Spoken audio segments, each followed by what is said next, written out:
Hello YouTube audience, welcome to my channel. నా పేరు సుబ్రహ్మణ్యం. నేను మీ సుబ్రహ్మణ్యం.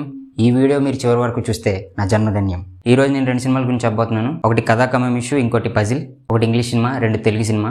ఫస్ట్ ఇంగ్లీష్ సినిమా గురించి చెప్పాలనుకుంటున్నాను. పజిల్ అనేది అవుట్ అండ్ అవుట్ ఒక ఫ్యామిలీ డ్రామా, హాలీవుడ్ సినిమా, కానీ చాలా డీసెంట్గా నీట్గా ఉంటుంది. ఇది చాలా బెస్ట్ ఫ్యామిలీ డ్రామా. నాకు చాలా బాగా నచ్చింది.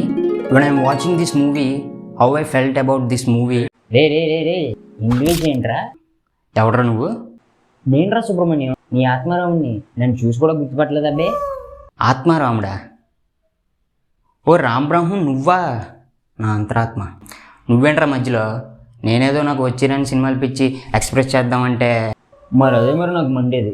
ఉన్న 249 సబ్స్క్రైబర్స్కి ఏంట్రా నీ పిచ్చి ఎక్స్ప్రెస్ చేసేది? అదేమన్నా నాన్ స్టాప్ ఎక్స్ప్రెస్సా? అది non stop express, super luxury కాదనమాట. నేను చూసిన సినిమాలు నేను ఏం ఫీల్ అయ్యానని ఎక్స్ప్రెస్ చేస్తున్నా. అంటే ఏంట్రా సుబ్రహ్మణ్యం, నువ్వు చూసిన సినిమాలు ఎలా ఫీల్ అయ్యావో నీ ఒపీనియన్ చెప్పేస్తే అది చేస్తారా? అలా అని కాదు, ఏదో నా మనస్సంతృప్తి కోసం చేసే చర్యలు ఇవి. చూడకపోవడం వాళ్ళ ఇష్టం. అయినా 249 సబ్స్క్రైబర్సే అంటావేంట్రా?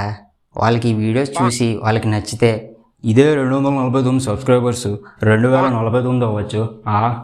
ఈ 2049 సబ్స్క్రైబర్స్ 20,049 సబ్స్క్రైబర్ అవ్వచ్చు.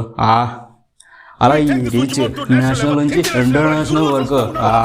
రే సుబ్రహ్మణ్యం, ఈ కలర్ వద్దు బాబా. వద్దా?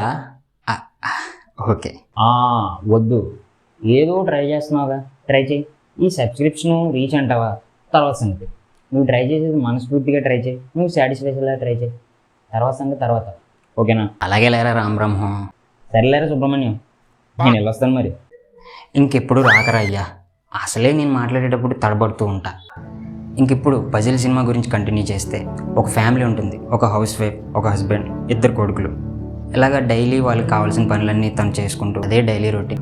దాని నుంచి ఆమె ఎస్కేప్ అవ్వడం కోసం చేసే పని పజిల్స్ అరేంజ్ చేయడం. అలా పజిల్స్ అరేంజ్ చేస్తూ అది ఒక ప్యాషన్లా తనకు మారుతుంది. అలా మారుతున్న టైంలోనే ఇర్ఫాన్ ఖాన్, మన అద్భుతమైన నటుడు, సెటిల్ యాక్టింగ్కి డెఫినేషన్ అని చెప్పొచ్చు. ఆయన అనుకోకుండా ఈమె జీవితంలోకి వస్తాడు. ఆ తర్వాత వాళ్ళ కన్వర్జేషన్స్, వాళ్ళ మధ్య ఉండే సీన్లు చాలా అద్భుతంగా ఉంటాయి. అసలు పజిల్కి అరేంజ్ చేయడానికి ఇన్ని పద్ధతులు ఉంటాయని ఈ సినిమా చూసినప్పుడు తెలిసింది. దీని మీద ఒక గేమ్ ఉంటుందని కూడా తెలిసింది. ఎంతైనా ఫారిన్ కంట్రీస్లో వింత గేమ్స్ అన్నీ ఉంటాయి. అలాగే ఇందులో ఒక చిన్న కొడుకున్నాడు. వాడికి కుకింగ్ అంటే ప్యాషన్. ఆ సీన్ చాలా బాగుంటుంది. చాలా సీన్లు అద్భుతంగా అనిపిస్తాయి. ఇంకా ఫ్రేమ్స్ అయితే ఒక్కో ఫ్రేమ్ ఒక్కో పెయింటింగ్లా అనిపించింది. చాలా అద్భుతంగా అనిపించింది. ఇంకా బ్యాక్గ్రౌండ్ స్కోర్ అయితే చాలా ప్లెజెంట్గా, హాయిగా, ప్రశాంతంగా అనిపించింది. ఈ cinema out and out drama, చాలా ప్లెజెంట్గా వెళ్తుంది. మీకు చూడాలనుకుంటే ట్రై చేయొచ్చు. నెక్స్ట్ ఇంకా మన తెలుగు సినిమా గురించి చెప్పాలి, కథా కమం ఇష్యూ అని.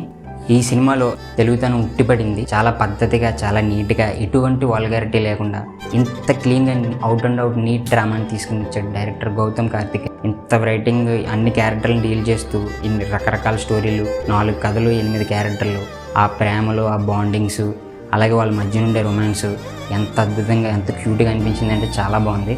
రొమాన్స్ అంటే కళ్ళతో చూసుకుని, మాట్లాడుకుని, ఇంకా వాళ్ళ మధ్య నుండే ఆ బాండింగ్, ఆ మ్యాజిక్ నాకు చాలా బాగా నచ్చింది. మ్యూజిక్ కూడా అంతే అద్భుతంగా సినిమాకి హెల్ప్ అయింది. 4 కథల్లో మొదటి కథ ఇంద్రజ గారి స్టోరీ. ఆవిడ యాక్టింగ్ ఒక పోలీస్ రోల్లో చాలా బాగా నచ్చింది నాకు. కథలో ఒక ట్విస్ట్ ఉంటుంది, చిన్న ట్విస్ట్. అలాగే మిగతా 3 కథల్లో 2 కథలు కొత్తగా పెళ్ళైన జంటలకు సంబంధించిన కథలే. ఒక కథ అయితే ఆ అబ్బాయికి సంబంధించిన ఫ్యామిలీలో మొత్తం మగవాళ్ళే ఉంటారు. వాళ్ళ నాన్న, వాళ్ళ 2 అన్నీలు, వాళ్ళ మధ్య ఉండే కామెడీ చాలా అద్భుతంగా అనిపించింది. చాలా బీభత్సంగా నవ్వొచ్చింది. ఈ అబ్బాయి అయితే ఎవరైతే కొత్తగా పెళ్ళైన జంట ఉందో వాళ్ళు ఇబ్బంది పడే ఇబ్బందులు అవి చాలా బాగా చూపించారు. ఇంకొక కొత్తగా పెళ్ళైన జంట అయితే వాళ్ళు లాంగ్ డిస్టెన్స్లో ఉంటారు. వాళ్ళ మధ్యన బాండింగ్, ఎస్పెషల్లీ ఈ సీన్స్లో అయితే లైటింగ్, ఆ ఫ్రేమ్స్, ఆ సినిమాటోగ్రఫీ నాకు చాలా బాగా నచ్చింది. ఇంకా లాస్ట్ బట్ నాట్ లీస్ట్, వీళ్ళని కొంచెం నిబ్బి అనొచ్చు, కానీ అలా ఏం లేరు అంత ఎగ్జాక్ట్గా. రియలైజ్ అవుతారు తర్వాత. మధ్యలో కొంచెం వీళ్ళకి మిస్అండర్స్టాండింగ్ వచ్చి 4 కథలకు సంబంధించిన వాళ్ళకి కొంచెం డిస్టెన్స్ ఎక్కువై, కొంచెం సాడ్గా వెళ్తున్న టైంలో మళ్ళీ మాట్లాడుకుని వాళ్ళ బాండింగ్ మళ్ళీ వెనక్కి వచ్చాక, అలా చివరికి ఒక హ్యాపీ ఎండింగ్ ఇచ్చినప్పటికీ మనసు మొత్తం పూర్తి ఆనందంగా అనిపించింది. చాలా హాయిగా, ప్రశాంతంగా అనిపించింది ఈ సినిమా చూసినప్పుడు. ఇది మాత్రం ఖచ్చితంగా ప్రతి ఒక్కరు చూడాల్సిన సినిమా. మన తెలుగులో చాలా అరుదుగా వస్తుంటాయి ఇంత నీట్గా out and out family dramas.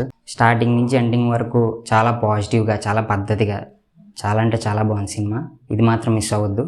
So ఇక్కడ వరకు వీడియో చూస్తుంటే ఈ వీడియో మీకు ఎలాగ నచ్చదు, షేర్, సబ్స్క్రైబ్ ఏదో ఒకటి చేయండి. Thank you.